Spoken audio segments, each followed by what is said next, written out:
A very good afternoon, my dear students. Welcome back to history class. We will complete the lesson social reformers. So far we have discussed about in three parts of India, that is in the eastern India, northern India and in the western India, how did the social reform movement lead. So who were the social reformers led the movement. Now we will move on to in the southern India who led the social reform movement, as well as in other religions who led the social reform movements. Reform movements in the south. Kandukuri Veerashalingam was born in an Orthodox Andhra family in 1848. He soon got involved in the cause of social reforms. In 1876, he started a Telugu journal exclusively devoted to social reform. He promoted women's education and widow remarriage.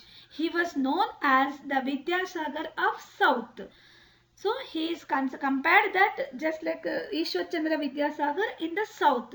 In his Telugu journal, he spread the message of social reform and caste equality. Next, another social reformer, those who spread the reform movement in south was Sri Narayana Guru, was a Hindu saint and social reformer of India. He worked for reform in the condition of the backward and oppressed sections of the society. He advocated one caste, one religion and one God for all. In 1903, he founded the Sri Narayana Dharma Paripalana Yogam to carry on the work of social reform. Many temples in South India followed the Devadasi system. During those days, many temples in India followed the Devadasi system. What was this Devadasi system? Where girls from a very young age were attached to the temple. Then at a very young age, the girls, those who belong to, especially those who belong to poor family, they were attached to the temple. They supposed to work and serve completely. They should supposed to sacrifice their life to in serving the God, as well as to work in the temple, supposedly to in service of God, and then exploited. Finally, they used to be get exploited by the rich people also.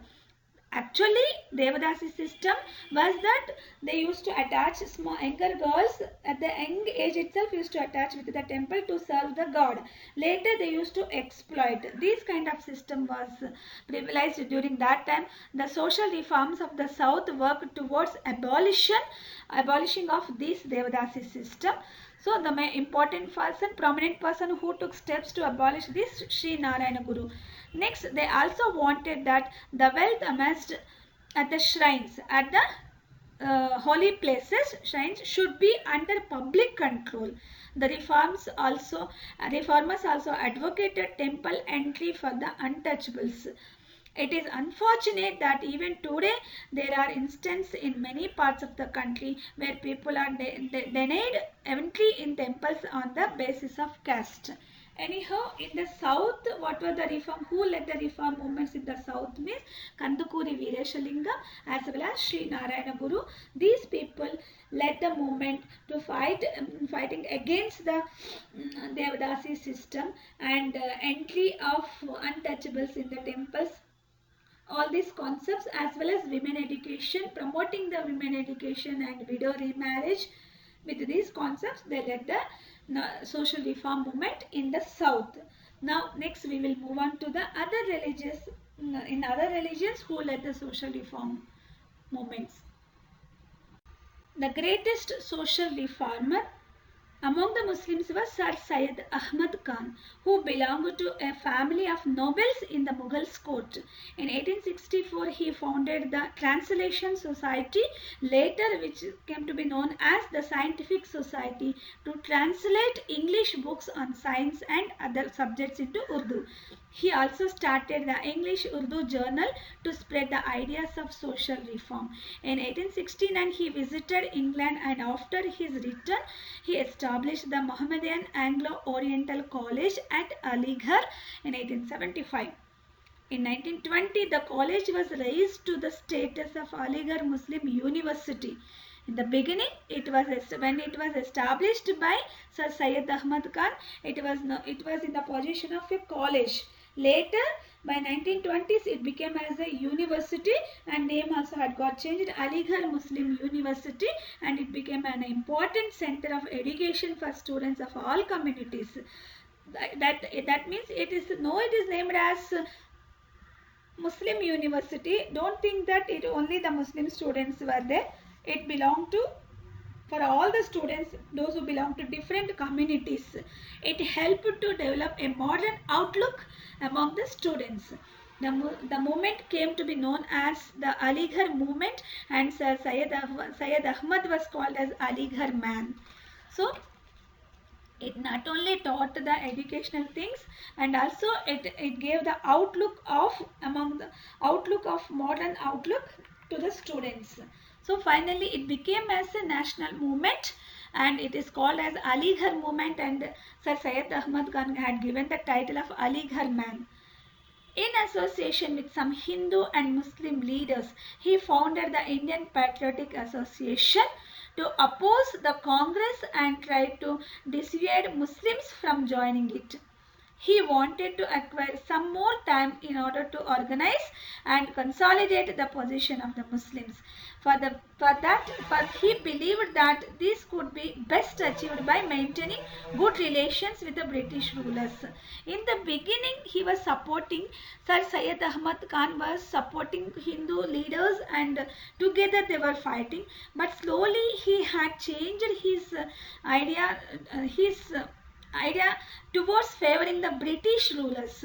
So because he thought that, my dear students, interestingly this concept is there in 10th standard, Sir Syed Ahmad Khan joining with Hindu and Muslim leaders. In the beginning he was fighting in the national movement together with our Indian leaders, Hindu leaders also, but slowly his intention started to change in favor of British rulers, because he thought that if Britishers left our country, if India got independent, since because of the majority of the population of Hindus, Muslims may get some discriminated. He thought in that way, and he started to support the British rulers. Anyhow, but other than this political cause, rest of the things he was supporting our Hindu rulers. He was supporting Hindu rulers together, sorry, Hindu leaders. Apart from his opposition to political movements, he considered that Hindus and Muslims belonged to the same country and they were equal. He started he stressed on Hindu-Muslim unity. Syed Ahmad's reformist zeal also embraced the social sphere. He asked Muslims to give up medieval customs and thoughts. He wrote in favor of raising women's status in society. He advocated abolition of Parda. Parda system was there, privileged in Muslim community. Parda system was nothing but Muslim women, those who belong to Muslim families and Muslim communities, women should not come out of the curtain. Curtain is parda, nothing but a curtain. So they always should be at the behind of the parda or curtain. Women should not come forward or come front in any field. So he advocated to abolish the Parda system and spread of education among women. He also condemned the custom of polygamy. Already we know that what is polygamy? Having more than one wife at the same time. Of course, still this system is there, unfortunately, in some of the communities. Next, he also condemned the easy divorce. Easy divorce means in Muslim community there is a custom that easily, just if they want to get a divorce, they need not to go to any court. Just 3 times if they say talak, talak, talak, then that is equal to the getting divorce. So actually in many of the communities, especially in Hindu community and all, if to get a divorce there is a procedure is there. They had to consult the IS and court, and they have to approach court, and finally court has to provide the divorce. There is a procedure. But in Muslim community, very easily they can say easy divorce by saying 3 times talaq, talaq, talaq. It is really like injustice for women in Muslim community, injustice. So that those days itself, Sir Syed Ahmad Khan condemned this system of polygamy and easy divorce also. Next, Parsi reform movements. The Parsi community in India was also influenced by the Indian Reformation or awakening in the 19th century. The most notable of Parsi leaders were Dadabhai Nauroji and Nauroji Fardozi. They started the Rahnamai Mazdiyasan Sabha or Religious Reform Association in 1857 for the regeneration of the social condition of the Parsi and the restoration of the Zoroastrian religion.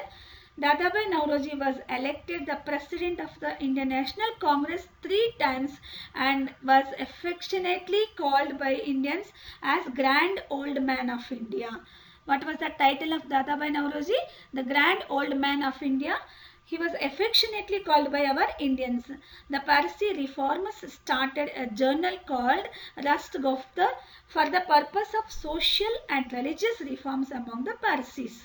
Parsis also another community, my dear students. The Parsi community who followed the Zoroastrianism and religion was Zoroastrianism, and in their community also they wanted to bring, by getting influenced of our other Hindu reform movements, they also made reform movements in their community. And interestingly, they campaigned against orthodox customs and initiated modernization of the Parsi social customs regarding marriage, position of women and education of girls. In due course, surprisingly, the Parsis became the most westernized section of the Indian society. Very short period, these Parsis, by getting influenced by our Indian, other religious reform movements, they became most westernized section of the Indian society. Next, we will move on to the impacts of these reform movements. Then Sikh reform movements is not much more important. Just we will go end the lesson with, and we have come to the end of the session, that is impact of the reform movements. What was the impact of these social reform movements on Indian society? Let us see. The reform movements of the 19th century were able to achieve the following. Widow Remarriage Act was passed in 1856. Sati and female infanticide were banned. Education of girls was popularized. Marriageable age of girls was raised. The caste system became less rigid. Western education was adopted. Besides these changes, the period of reform movement also witnessed considerable development in literature. And next, art and theatre were also arenas for the expression of India's past heritage and need for social changes. These were the impacts of the social reform movements. Dear students, please do complete the notes on the same day itself. Since you people are grown-up children, I am not compelling to write the notes, but I am suggesting you, if you finish the same day notes, it will be helpful for you to prepare for the examination easily with the help of the notes. Otherwise, every time you will have to refer the videos and what are the important things ma'am has taught, like that you will have to go through entire video. So it will be hectic for you. If you finish to complete the notes, it will be easy for you. Of course, you will have to study entire lesson from the textbook. That is secondary. But still, to have a glance, notes will help you, right?